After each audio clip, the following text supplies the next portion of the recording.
奶奶，我不会和他离婚的。你再说一遍。这么一个道德败坏、淫乱的女人，你居然不想跟她离婚？奶奶，我刚刚看到照片的时候也很气愤。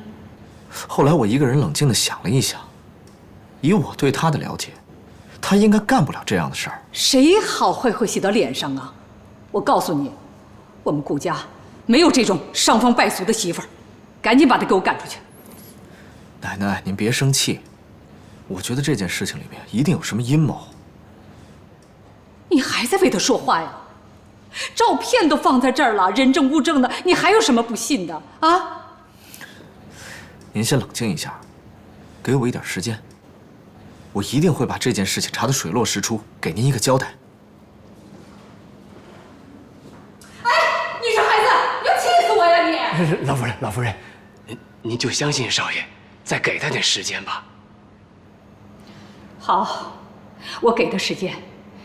要是这件事情属实的话，你看我怎么整治那个贺锦熙。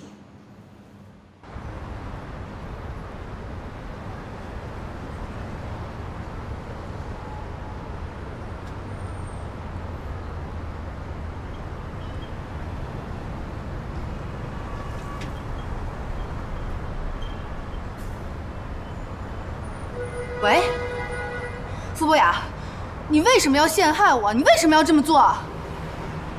对不起。你现在能不能跟顾先生解释一下？你就告诉他，我跟你之间什么都没有。喂。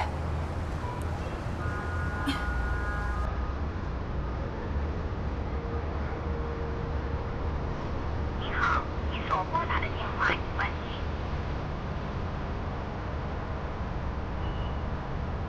怎么会这样呢？傅大哥这么好的人，为什么要陷害我？要是解释不清楚的话，顾启成一定会离婚的。他离婚的话，贺锦熙怎么办？天哪！司徒，你一定要帮我查清楚，这件事情是谁在搞鬼。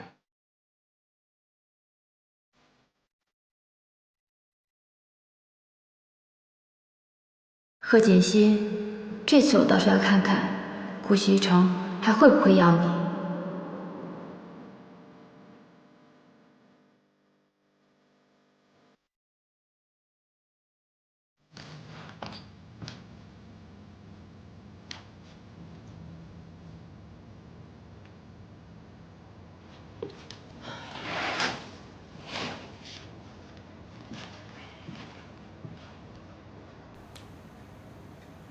西城，